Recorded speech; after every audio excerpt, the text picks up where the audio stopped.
Hello. In this video, I'm going to briefly talk about scene management. So this is related to user interface design in that very often you'll want to build a menu, which when the user selects a particular option, they're going to be taken to another scene in your game. So perhaps you're going to be able to select a level. So here we've got this simple scene with this UI canvas showing two buttons. So we've got a canvas here, and we've got a nice cube button and a sphere button, and these look quite nice because I've made them in TextMesh Pro. And we can see that if we click on one of these buttons, this cube one here, we're going to see that the scene is going to change. So if I click on cube, that's going to take me to this new scene with this amazing cube in it. And if I click on that cube, that's going to take me back to that menu. And we've got three scenes here, and we can switch between them. So let's open up the buttons to see how this works. So I select the cube button over here, and we want to go down to our button component to see how it's going to handle a click event. And I've got this menu script.load scene defined. So that's a script which is attached to the canvas, and it's got this load scene public method. I'm going to pass it the value 1. So let's see what that actually does. So here we've got our script with the public method, extremely straightforward. It just takes an integer, and then we pass that integer to what's called the scene manager. So this is something that you can access in your scripts if you import Unity Engine.scene management. It gives you access to the scene manager, and you can then use it to load a new scene in your project. So we can either pass it an index, or we can pass it the actual name of the scene. So if my scene was called cube scene, then I could use a string here instead of an index, but I've chosen to use indexes, less chance of error. So if I pass the value 1 to my script, it's going to ask the scene manager to load the scene 1. So that begs the question, how does it know which of these scenes corresponds to the index 1? So that's something we can find if we go to the File menu and select Build Settings. And we can see that I've registered these all these scenes with the build, right? So that has the effect of giving them these integer indices. So the menu scene has index 0, that's the one we're already in. The cube scene has index 1, and the sphere scene has index 2. You can see there.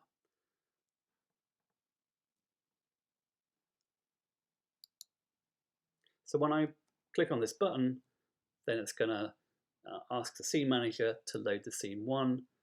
That's been registered as the cube scene, and it's going to take me there.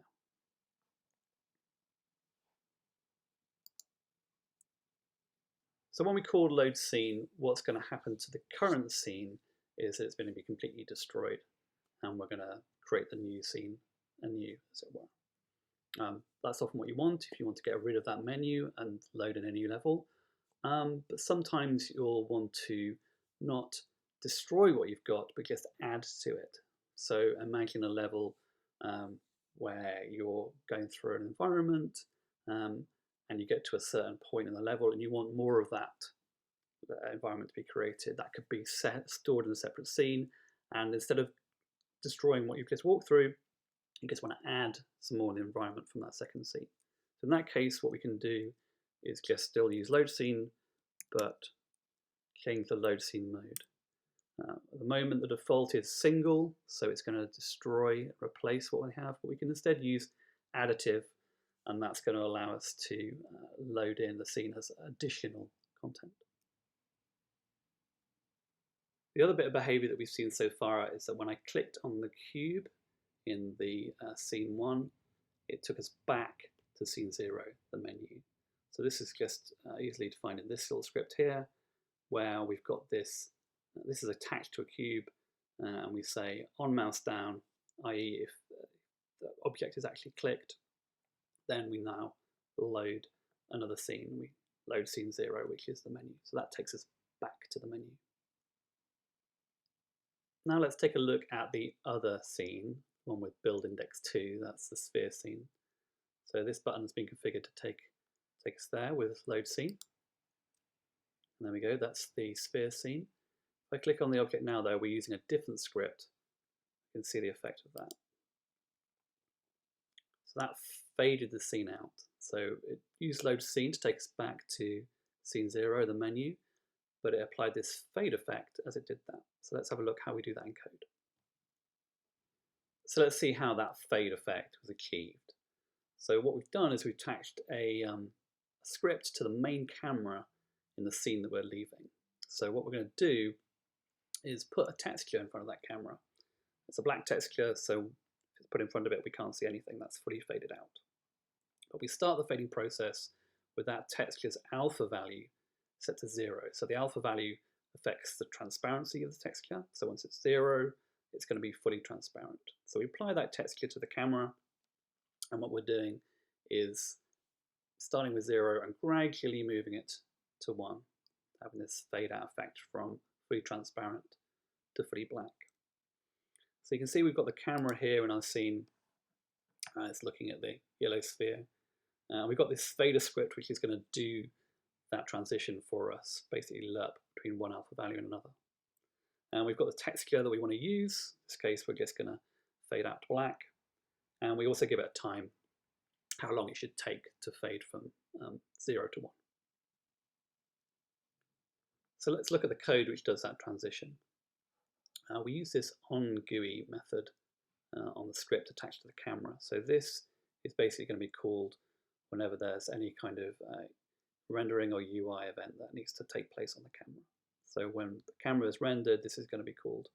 What we can do is use time.deltaTime to track the last time since we were called here. And we're going to calculate whatever alpha value we should be at the moment. So we know we want some start at value, which is going to be 0 when we're fading out, and some end value, which is going to be 1 in this case, and some fraction of the time between going from one to the other. So that's the time elapsed so far, divided by fade time, the total time to do the fade. So that's going to give us a value between 0 and 1 for the alpha, how transparent we should be at the moment. And then we can just take the color here from this GUI, change the alpha value, but keep all the other values. Say how deep we want to draw it. So actually we're going to decide to draw it in front of everything else because it's supposed to be fading out. And then we can just basically build this rect, which is the dimensions of the screen, and apply the fade out texture to it, and draw that texture. So that's going to draw that black texture with this rect dimension, a particular alpha value we should have at the moment. And then the fader also just has this kind of bookkeeping code as well, where it records what the start and end values of the alpha should be and how long it's supposed to take. And we can define transparent as 0 and opaque as 1. And then when we say we want to fade out, we say, well, begin a per fade from transparent to fully opaque. And that's called here, sets up the start and end values, resets the timer to 0, and then tells whoever called begin fade that it's going to take a certain amount of time. So this is a script which is attached to the sphere, which actually calls that fader, starts the fader process and changes the level from one to the other. So it's a little bit more complicated than the return to menu script we already saw. When we click on mouse down, and we click on that sphere, this is going to be triggered. It's going to start a coroutine called fade out. And the coroutine is defined here. Basically finds the camera. We're giving it a reference to the camera in the inspector. It's going to get the camera for this scene. It's going to grab that fader component that we just saw, and it's going to say, please fade out, and tell me how long, what fade time you're going to take to do that. And then we just yield on this coroutine, wait a certain number of seconds it's going to take for this to execute, so do nothing whilst the fade out takes place. And then when that fade out process is over, we can go to the scene manager and say, okay, now it's okay to load the menu scene. Another useful trick that we might want to use is when a scene has finished loading to take some action. In Unity, we can use what's called a delegate. A delegate is something we can think of as being an added event. So when that event occurs, the delegate is executed. The delegate is a function that we've written ourselves. So for example, there's an event on the scene manager called scene loaded, which will fire when a scene has finished loading. So if we want some behavior to be executed when that scene is loaded, let's say we write a function called mySceneLoaded, which does whatever we want to be done. We can use this really nice syntax to add that as a delegate. So we take the scene manager and we say, for your scene loaded event, add mySceneLoaded to the things you'll do when that event fires. So here's an example which makes the idea a little bit more concrete. So what we've got here is the mySceneLoaded, the behavior we want to execute when a scene is loaded. In the awake method, we're going to register this with the scene loaded event. So we say, whenever scene loaded fires, please call mySceneLoaded. And then we can do things which respond to the particular scene that's been loaded. For example, we can ask the scene manager, what is the index of the scene that's just been loaded? And if it's level 2, then for example, we can play the music that we want to be played at the beginning of level 2. Another common thing we want to do when working with, say, pause menus is stop the action in the game whilst the menu is on the screen. So we could explicitly code that. We could have the objects in our game just freeze themselves somehow because they know that the pause menu is going. But that can be quite a lot of work, quite a lot of overhead to implement that kind of stuff. Unity has a nice trick which allows us to do this in a much more straightforward way. We have this timescale variable which we can actually use to manipulate time.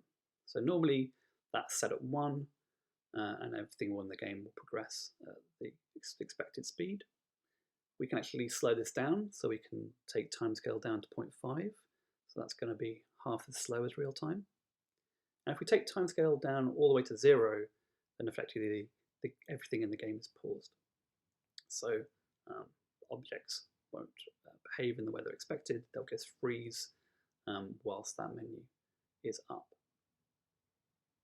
So whilst timescale is set at 0, then the physics simulation won't be carried out at all. So fixed update won't get called. However, if we slow things down, then we need to make sure that the physics simulation is also slowed down by the same amount. So if you say half the timescale value, then you also want to directly adjust fixed delta time by the same amount, say by half, in order to make sure that physics is going at the right rate. Here's a simple example of how we might use timescale to do this. So on an update of an object, if we press escape, then we just want to pause. So here we're looking for the input for the escape key to be pressed, and if it's pressed, then we just check what the timescale is. So if time.timescale is already at 0, then we resume the action and make it 1.